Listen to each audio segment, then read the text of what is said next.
अस्सलाम वालेकुम दोस्तों, मैं हूं तस्वीर हुसैन और आप देख रहे हैं कार इलेक्ट्रिक डॉक्टर। दोस्तों, जैसा कि हम जानते हैं कि हमारी गाड़ी का इंजन जब भी स्टार्ट हो जाता है तो वहाँ पे एक बहुत ज़्यादा हीट प्रोड्यूस होती है। उसमें हर टाइम आप देख लें कि हर टाइम ब्लास्टिंग हो रही होती है और हर टाइम ही इंजन चल रहा है तो उसमें एक किस्म की आग लगी हुई है।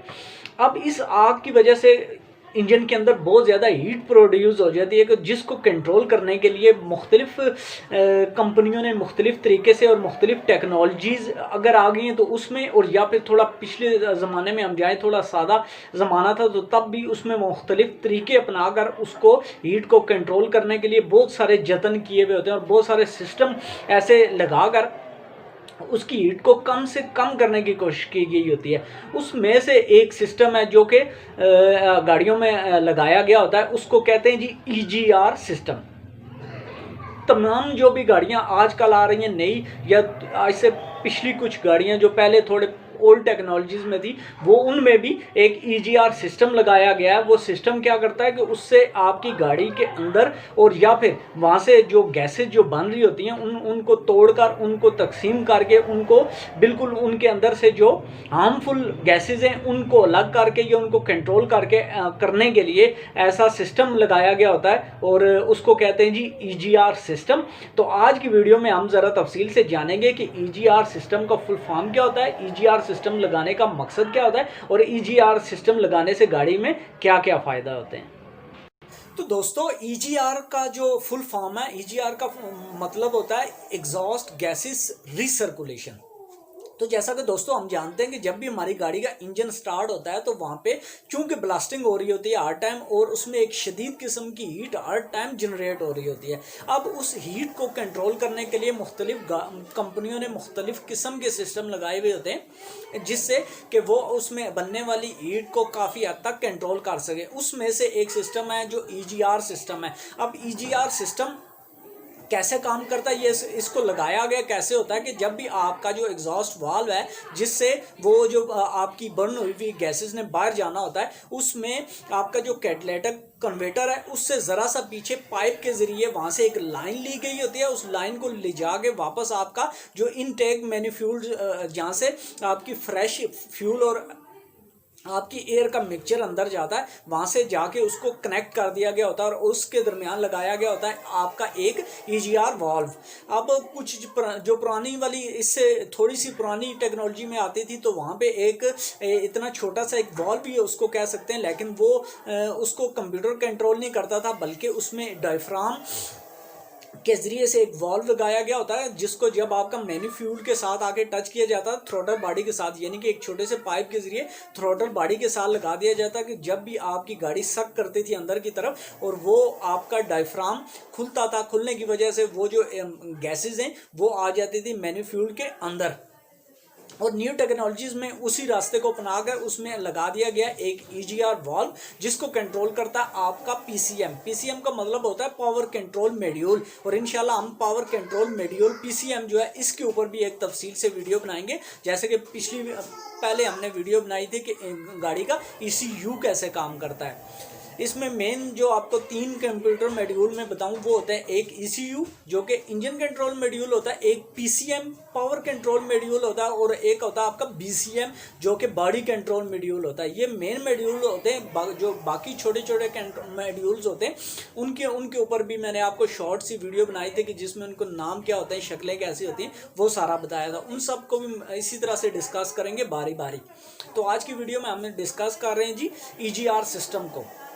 अच्छा, ये ईजीआर का मैं आपको बता रहा था कि वॉल लगाया गया होता है, वॉल को कंट्रोल करता है आपका पीसीएम। पीसीएम को कैसे पता चलता है कि ये जो चीज़ें हो रही हैं, इसके लिए भी मुख्तलिफ चीज़ों का इस्तेमाल किया होता है। कुछ गाड़ियों में वहाँ पे टेम्परेचर सेंसर लगाया गया होता है। वो सेंसर मॉनिटर करता रहता है कि इस टाइम कितनी हीट प्रोड्यूस हो रही है, इस टाइम ईजीआर का जो गैसेस बाहर से आनी है उनको आगे जाने भेजने की इजाज़त देनी है नहीं देनी, क्या करना है, उस सारी चीज़ों की वो रिपोर्ट भेजता रहता है पीसीएम को। और पीसीएम जब देखता है कि इस टाइम गैसेस की ज़रूरत है तो वो फौरी से सिग्नल भेजता है अपने उस ईजीआर कंट्रोल वाल्व को और वाल्व खुल जाता है और वो गैसेस जाती हैं अंदर। अब ये गैसेस भेजने का क्या मकसद है, जैसा कि हम जानते हैं कि हमारी गाड़ी जब भी स्टार्ट होती है तो उसमें मुख्तलिफ किस्म की गैसेज जनरेट होती हैं। मसलन आपकी कार्बन डाइऑक्साइड, कार्बन मोनोऑक्साइड और हाइड्रोजन ऑक्साइड, इस टाइप की जो गैसेज हैं ये उसमें से पैदा होती हैं। और जिसमें जो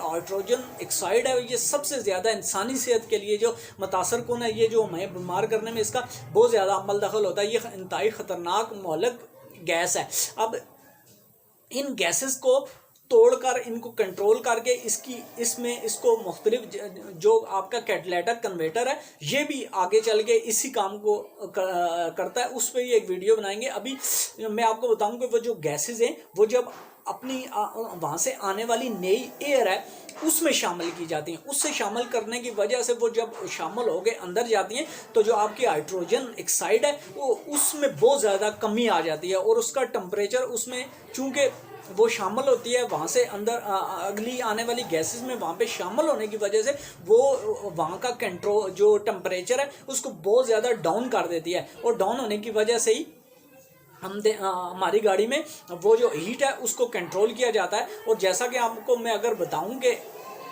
अगर इस चीज़ को कंट्रोल ना किया जाए तो इसमें बहुत ज़्यादा डेटोनेशन का प्रॉब्लम आता है या प्री इग्निशन क्या होता है? प्री इग्निशन ये होता है कि जो हमारी गैसेस अंदर आई हुई होती हैं वो ब्लास्ट होने से पहले ही जल जाती हैं। कैसे? वो जो हीट वहाँ पे बहुत ज़्यादा जनरेट हुई होती है, इसलिए वो जब फ्रेश उसके अंदर मिक्सचर आता है वो ब्लास्ट होने से पहले ही वो वहाँ पे बर्न हो जाता है, जिसकी वजह से डेटोनेशन प्रॉब्लम आता है और उसमें आपकी नॉकिंग का प्रॉब्लम आता है। अब उसको कंट्रोल करने के लिए ये गैसेस जब उसमें शामिल करके अंदर भेजी जाती हैं तो वो उसके टेम्परेचर को कूल कर देती हैं, जिसकी वजह से एक अच्छी तरह से बर्निंग हमारी गाड़ी का जो कंबशन सिस्टम है वो एक अच्छे तरीके से जारी रहता है। और जो हमारा इंजन जब भी स्टार्ट रहता है तो उसमें इतनी ज़्यादा हीट प्रोड्यूस होती है कि बास्ट टाइम आप देखते हैं कि इंजन के अंदर जो वर्किंग में काम करने वाले हमारे पिस्टन है, पिस्टन के साथ उसके इंगलेट वगैरह जो लगे हुए होते हैं जो कि वहाँ पे मदद कर रहे होते हैं, वो भी इतने ज़्यादा मुतासर हो जाते हैं उस हीट की वजह से कि वो बास्ट टाइम आपने देखा होगा कि इंगलेट सीज मार जाता है, टूट जाता है, ख़राब हो जाता है। और जिसकी वजह से हमें बास्ट टाइम इंजन के वो ब्लॉक को भी इतना ज़्यादा ख़राब कर देता है कि हमें इंजन ही चेंज करना पड़ता है। तो इस चीज़ को कंट्रोल करने के लिए वो EGR का यूज़ करके इन गैसेस को उस गैसों के अंदर शामिल करके उसकी जो टेम्परेचर है उसको बहुत ज़्यादा डाउन किया जाता है, जिसकी वजह से EGR बहुत ज़्यादा मदद करता है हमारे इंजन को परफॉर्म करने में और ज़्यादा देर तक परफॉर्म करने में। और इस EGR का एक फ़ायदा तो ये हो गया कि ये हमारे उस इंजन के लोड को कंट्रोल करके उसकी हीट को कंट्रोल करके हमारे इंजन की जो ज़िंदगी है उसको आगे बढ़ाता है। और दूसरा ये कि जो वहाँ पे नॉकिंग का प्रॉब्लम ना आने दे, डेटोनेशन पैदा ना हो, प्री इग्निशन ना हो, तो उससे हमारा जो फ्यूल है वो सही तरह से बर्न होता है, वो हमारी फ्यूल एफिशिएंसी को बहुत ज़्यादा बेहतर करता है। तो ये थी जी हमारे EGR के बारे में एक मुख्तसर सी वीडियो। तो इसी तरह की मज़ीद वीडियो और मज़ीद चीज़ों को डिस्क्राइब करने वाली बहुत सी वीडियो हमारे आने वाली वीडियो में होंगी इंशाल्लाह शामिल। अगर आपने हमारे चैनल को सब्सक्राइब नहीं किया हो तो फ़ौरन सब्सक्राइब और बेल आइकन को भी आपने प्रेस कर लेना है ताकि हमारी ये वीडियो आप तक पहुँचती रहे। अल्लाह हाफिज़।